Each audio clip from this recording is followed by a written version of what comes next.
Hello everyone, Radhe Radhe, नमस्ते। कैसे हो आप सभी? उम्मीद करती हूँ आप सभी अच्छे होंगे, स्वस्थ होंगे, मस्त होंगे।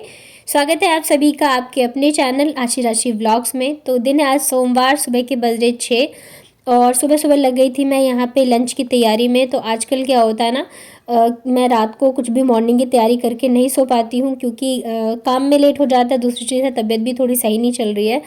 तो सुबह ना मुझे जल्दी उठ के फिर लगना होता है लंच की प्रिपरेशन में, नहीं तो फिर लेट हो जाता है। तो आज मैं बनाने वाली हूँ मिक्स वेज। तो आज ढेर सारी सब्जियां भी मुझे कट करनी होंगी। अगर एक ही सब्जी बनाओ तो ये रहता है एक मतलब काट के फटाफट से छौंक दो। बट संडे को हम लोग सब्जी लेके आए ना, तो मोस्टली ऐसा होता है कि मैं संडे को सब्जी लेके आती हूँ तो मंडे को मिक्स वेज ही बनता है। और मिक्स वेज की रेसिपी मैं बहुत बार शेयर कर चुकी हूँ आप लोगों के साथ। उसके बाद ये जब आशी स्कूल से आ गई तब का है। जस्ट अभी स्कूल से आई ही थी और इसने बस ड्रेस चेंज किया है। मेरे सर में इतना ज़्यादा दर्द हो रहा था ना, मतलब अजीब सा ही लग रहा था। और मुझे मतलब तेल लगाए हुए भी काफ़ी दिन हो गए थे, लेकिन होता है ना कि खुद से मतलब इच्छा नहीं हो रही थी लगाने की। तो मैंने यहाँ आशीष से कहा कि बेटा लगा दोगी क्या? तो कह रही थी हाँ मम्मा लगा दूंगी। और मतलब ऐसा नहीं है कि उसको आता है, बट एक बार में ही वो जैसे कर रही थी ना, मुझे इतना ज़्यादा अच्छा लग रहा था। अपने हिसाब से वो बहुत ही अच्छे से लगा रही थी, इतना ज़्यादा रिलैक्स मुझे फ़ील हो रहा था ना। तो और पूछ भी रही थी मम्मा आपको अच्छा लग रहा है, मम्मा आपको आपका दर्द अब सही है? तो मैंने कहा हाँ अभी अच्छा लग रहा है। और सच में मैं सोचती हूँ मैं बहुत ज़्यादा लकी हूँ कि भगवान ने मुझे दो प्यारी प्यारी बेटियाँ दी हैं।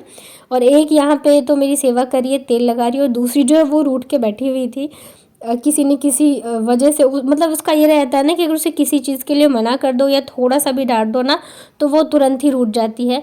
और अभी मेरे सर में बहुत ही ज़्यादा दर्द हो रहा था। नहीं तो ऐसा ऐसा होता है ना, आशी स्कूल से आती है तो फिर आते के साथ ही चेंज वगैरह करा के और मैं उसे खाना दे देती हूँ। लेकिन अभी मेरा इतने ज़्यादा पेन हो रहा था ना सर में कि मैंने इससे कहा कि नहीं बेटा मेरे ना तेल लगा दो आप। और मेरे ना सर में बहुत ज़्यादा डैंड्रफ हो रहा है क्योंकि काफ़ी दिन हो गए हेयर वॉश भी नहीं कर पाई, तेल वगैरह भी नहीं लगाया। तो आशी कह रही थी मम्मी आपके बालों में ना चीनी आ गई है उसे पता नहीं है कि डैंड्रफ बोलते। फिर मैंने कहा नहीं बेटा डैंड्रफ है। और यहाँ पे ना वो मतलब अपने हिसाब से बस मालिश कर रही थी हेड में, हर जगह पे मेरे बहुत ही अच्छे से कर रही थी। और सच में मुझे बहुत हल्का फील हो रहा था। कभी कभी होता है कि कोई चीज़ आपका मन करता है कि कोई कर दे हमारे लिए, खुद करने का मन नहीं रहता है।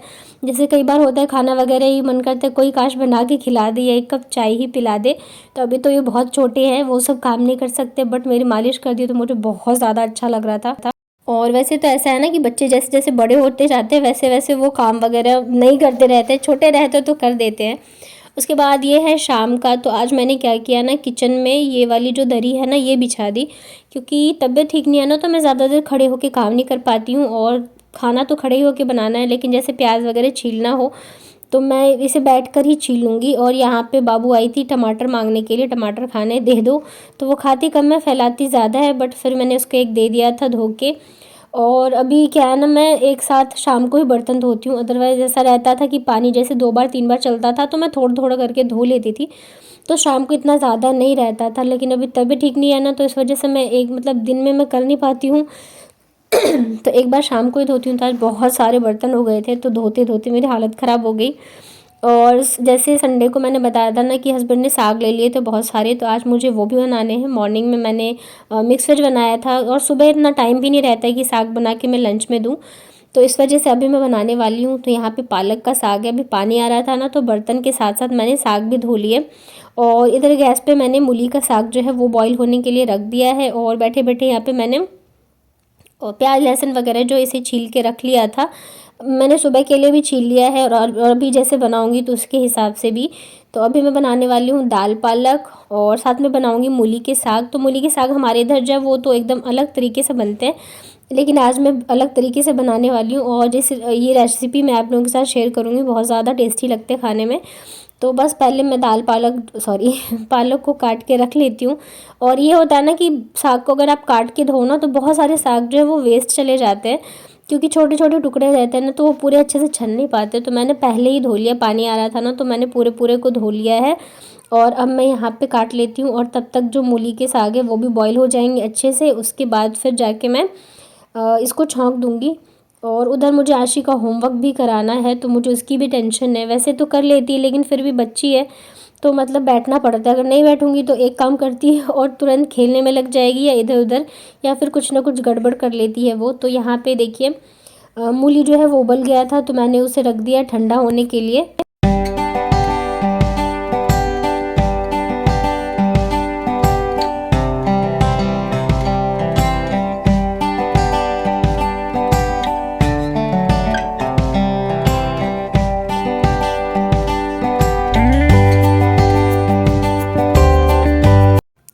और तब तक मैं यहाँ पे दाल पालक की तैयारी कर लेती हूँ। तो पिछली बार ना मैंने चना दाल के साथ बनाया था दाल पालक, और वैसे नॉर्मली अरहर दाल के साथ बनाती हूँ, लेकिन इस बार मैं मिक्स दाल के साथ बना रही हूँ दाल पालक। मतलब अब वैसे किसी भी दाल के साथ बनाओ, दाल पालक खाने में बहुत ज़्यादा टेस्टी लगते हैं, तो मैंने सोचा इस बार मिक्स दाल के साथ ट्राई करती हूँ। तो यहाँ पे जब तक कुकर गर्म हुआ ना, तब तक मैंने प्याज लहसुन वगैरह छिले तो थे ही, फटाफट से मैंने इनको कट कर लिया है। और मुझे अभी तो दाल पालक के लिए भी काटना है, और साथ के साथ जो मैंने मूली के साग उबाले हैं ना, तो उसे भी मैं छौंकूँगी, तो उसके लिए भी काटना है। तो फ़िलहाल तो मैं अभी इसी सब्ज़ी के हिसाब से कट कर देती हूँ जल्दी जल्दी। तो दाल पालक जो है मैंने सेट कर दिया दूसरे साइड, और अब बनाते हैं हम मूली के साग। तो मूली के साग में मैंने यहाँ पे तड़का राई और अजवाइन का लगाया है सरसों के तेल में। जब ये अच्छे से मतलब तड़का जो है अच्छे से पक जाए ना, उसके बाद यहाँ पे मैंने प्याज लहसुन अदरक सारी चीज़ें जो है वो कट करके रखी है। और इस तरीके से अगर आप ये वाला साग बनाओगे ना मूली का, खाने में बहुत ज़्यादा टेस्टी लगते हैं, मतलब लगेगा ही नहीं कि मूली का साग खा रहे हैं। तो यहाँ पे देखिए मैंने अदरक लहसुन और हरी मिर्च जो है वो डाल दिया है, इसे हम थोड़ा सा चला लेते हैं। और साग में बना ही रही थी, इतने देर में ये भी आ गए थे ऑफिस से, तो थोड़ी सी मैं टेंशन फ्री हो गई हूँ कि चलो बच्चों को देख लेंगे, तब तक मैं कर लूँगी।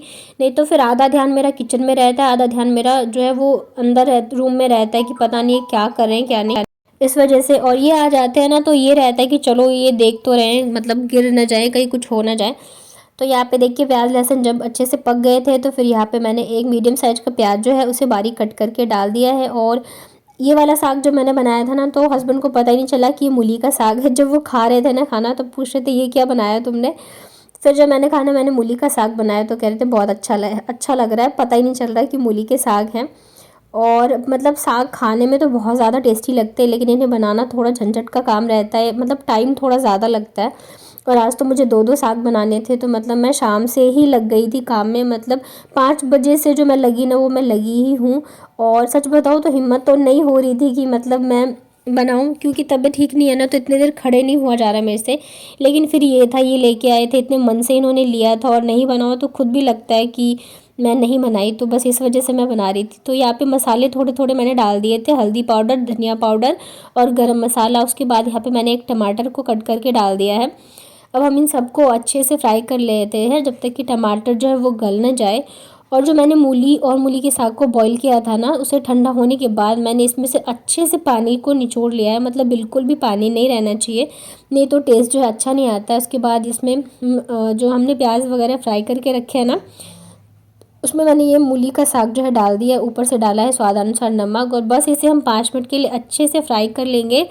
और हमारा मूली का साग जो है बन के रेडी है। खाने में इतने ज़्यादा टेस्टी लगते हैं ये, बहुत ज़्यादा, मतलब ये और चावल ऐसे ही खाने में मुझे अच्छे लगते हैं। ये जो मैंने दाल दाल पालक बनाया था ना, ये तो मैंने खाया नहीं, बस इसी साग के साथ मैंने चावल खा लिए, मुझे इतने ज़्यादा टेस्टी लगते हैं। और हमारे इधर जो बनता है ना, तो उसमें सिर्फ ऐसे ही उबाल के उसमें नमक हरी मिर्च और कच्चा सरसों का तेल डाल के खाते हैं, तो वो भी बहुत टेस्टी लगता है खाने में। और यहाँ पे मैंने चावल रख दिए बनने के लिए, बाकी सब्जी वगैरह सारी चीज़ें मेरी बन गई है।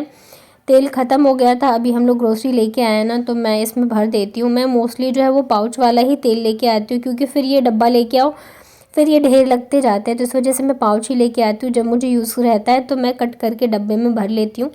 तो अभी ख़त्म हो गया था, तो मैं रात को ही भर लूँगी, ताकि सुबह मुझे झंझट ना रहे, क्योंकि सुबह मॉर्निंग का टाइम ऐसे ही बहुत जल्दी निकल जाता है, बिल्कुल पता नहीं चलता है। और आज तो मैंने फिर भी थोड़ी बहुत तैयारी कर ली है, कल के लिए प्याज लहसुन वगैरह कर लिया था। और यहाँ पे मैं बना रही हूँ दाल पालक के साथ आलू का चोखा। तो मेथी और लाल मिर्च का मैंने यहाँ पे तड़का लगाया है, साग में भी और इस आलू के चोखे में भी। तो ये मैं कच्चा वाला चोखा बना रही हूँ, कच्चे प्याज वाला। और यहाँ पे दाल पालक भी बहुत ज़्यादा टेस्टी बने थे मिक्स दाल के साथ में।